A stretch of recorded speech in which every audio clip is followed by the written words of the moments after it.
to you by PaintballToTheEnd.com.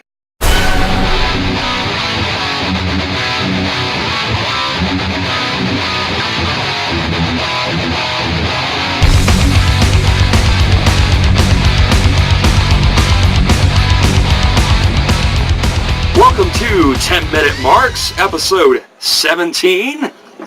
I'm Paul. I am not Bubba the douchebag because I have not been fired by TNA for being a douchebag. Anyways, he's Jeff. I am Jeff.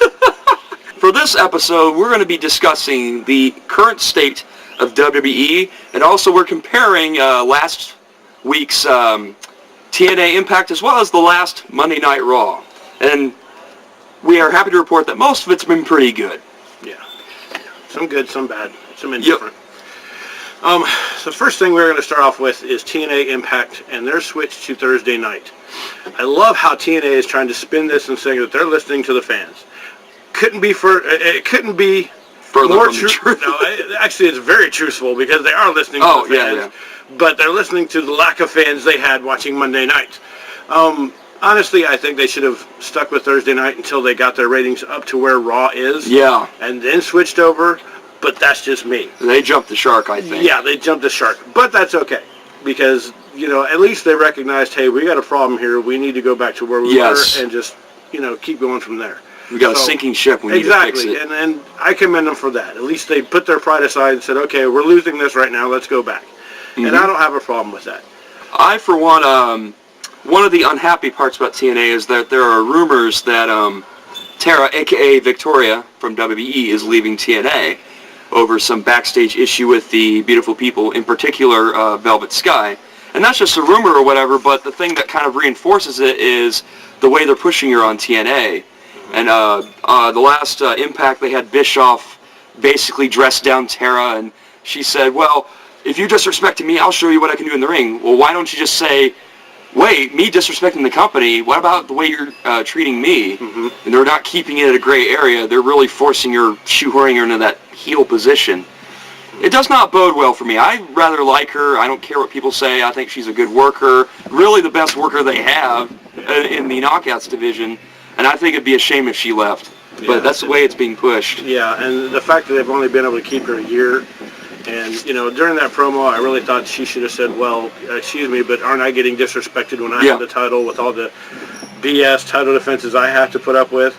And, so on and so forth. So just the fact that they're losing her after only a year, that's, and she's one of the best workers in the business as far as females go. One thing I do like about TNA this past Impact was the fact that they're pushing the emphasis back on the world title. Thank you. Exactly, thank you. The Jeff Hardy AJ RVD match was great. I love the ending too. I love the ending too, and I love the fact they're pulling Anderson into it as well. Mm-hmm. And I like the fact that they're not putting as much emphasis on Hogan and Flair. Thank God. Exactly. I mean, that's good. Keep it that way. The one thing about Raw and the one thing about SmackDown is they always start off every show with the best feud on the show that night. Mm-hmm. And then they end it with the main event. It doesn't necessarily, not the same match, but they start off the show with the best thing going, and then they have a good, solid main event. And that's one thing that Impact did this past week. They had started off with the world title and RVD, and they ended it with the world title and RVD. And that first Impact after lockdown, they did the same thing. They pushed the world title and started pushing Hogan and Flair off the screen a little bit, which is great. Yes. An interesting storyline development is the possibility of turning Lacey Von Erich babyface. I'm a little bit of a Lacey mark, not just because she's good looking, but she's progressively getting better. She can bust her ass in the ring a little bit. And there was a really funny promo where she kept jumping out and she was really excited, and they're cutting this promo with Madison Rayne and Velvet Sky, and she kept going, one more person, oh, I gotta go to the bathroom, and runs away. And Velvet Sky was all like, who is she? And then Madison Rayne's like, but she is beautiful.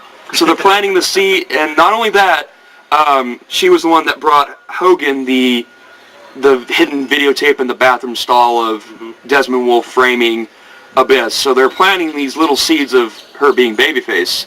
To tell you the truth, I'm a little bit conflicted because I think they have a really good heel faction going, and I think her leaving would kind of take away from it a little bit. But of course, I have a wait until see attitude, but I'm a little bit concerned with that aspect of the storyline. Yeah, I'm more of the longer they can keep the beautiful people together, the better, because there's one good faction that's going in their favor. The Eric Young swerve, BS, another stupid Russo booking. What's the point behind it? I mean, that's like back in the old WCW days when they didn't know what to do with the person, so they just kept swerving them back and forth. Right, Brett? Yeah, you remember those days? Yep. That was stupid. The tag team title switch, the band getting it, horrendous. Terrible. Why not wait till... I mean, you just killed the whole storyline where Matt Morgan's supposed to find out who his partner is at Sacrifice. We haven't watched Sacrifice. I haven't even checked on the results yet. I don't know what happened with that night. But just going back to Impact, you just killed that storyline. Now Matt Morgan having a mystery partner doesn't even matter. Yeah. And now you're totally switching everything up the week before pay-per-view, which has been TNA's calling card for like the past 2 or 3 years that I've been watching them. Yeah. They're terrible about last-minute changes to a pay-per-view. Yeah. And for what reason? They could have put that off another week. Yeah. They could have had Matt Morgan and his mystery partner defend their titles against Inc. Yeah, Inc. squared, whatever. Yeah. Which to me is not a bad tag team. Yeah. And the next week, then you do the band coming out and doing the case and, do that whole segment the next week. But to me, you just killed the pay-per-view storyline right at the last minute. And to me, that's just uncalled for. And it's not a heel thing to do anyway. They would wait till after the pay-per-view. Exactly. Wait till they're a little weaker. Yeah. Yeah. Whatever. Now on to WWE. And overall, I really liked the show. It was commercial-free for one, which I enjoyed. Wait a minute. They had commercials? Yes, wait a minute. They did have commercials. Yeah, they did have They had the really awesome ads, like with Great Khali and Hornswoggle. I really love the Goldust one with the blind date with Gold. That was great. Goldust, you're still awesome. Anyway, however, I did want to start off. I loved the fact they played up to the Canadian crowd by the very start of the show with Bret and Jericho, which was awesome, and how Jericho sort of goaded him back into the Miz match. And now that Bret Hart's the United States champion, which I have to admit I'm a little conflicted on. Overall, I think it's positive. I think they did the right thing as far as the Canadian crowd goes.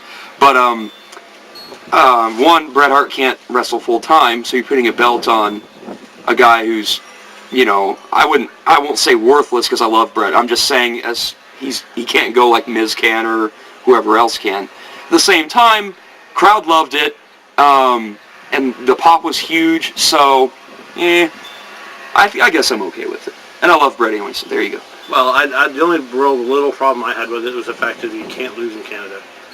Yeah. For years that has been talked about.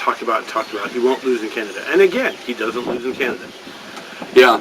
Just lose this one match or find some way out of it or something. I don't know. Yeah. Where they're going to go with this, I'm curious to see, because last night was supposed to be his last night. Yeah, I know. So, okay, now what are we going to do? Yeah. But I'm okay with it. Yeah. Other than him not losing in Canada again. Yeah. Well, maybe they'll come back to the U.S. and maybe he'll lose it there to the maybe. Bret, we pardon you. Yes. Christian, Edge, and The Undertaker was awesome. I love it. Oh, God. I love the way Christian and Edge started it off, and then Randy Orton comes off after the Christian match. It says, oh, by the way, that's not your opponent. Here's your opponent, and it's The Undertaker. And the crowd went nuts. That was awesome. I love you, Canadian crowd. Yeah, we love the Canadian crowd. Oh, God. Another promo I wanted to talk about that I really liked. I actually really liked the Maurice promo. I'm a bit of a Maurice mark. One, because she's good looking too, but she also has had really decent women's title matches, and she's one of the divas there that can actually wrestle. But what I loved about her promo was she's in the back, and of course she's reading a Trish Stratus article, and she's like, what's the deal with Trish Stratus, and being the heel that she is. And of course, Toronto is her home. And the person doing her hair was like, wait a minute, aren't you Canadian? No, I'm French Canadian. And they booed. I love the way they played on that Toronto versus Montreal thing. I loved it. It's like KU versus K-State here, or Alabama versus Auburn here. Right. The Yankees, Red Sox, etc. Anyway. The John Cena promo at the end of the show. Oh, God. Terrible. Haven't we went over this before? I know. Why yell so much?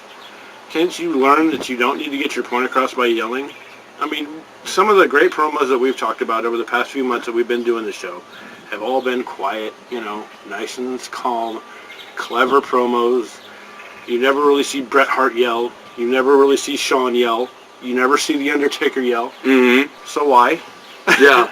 Why ram it down Canada's throats that you're the champion and that exactly. I fight for the WWE Universe, raising the belt like a gorilla, and Cena, drop it, please. Exactly. Stay tuned for future episodes. We're going to discuss would Sting have been good in the WWE? Would he have been as over? Would they have pushed him as much? And also the best feuds of the 2000s, which I'm really, really looking forward to. And with that, I think that we are done! Welcome to this... Oh, God damn it. Okay.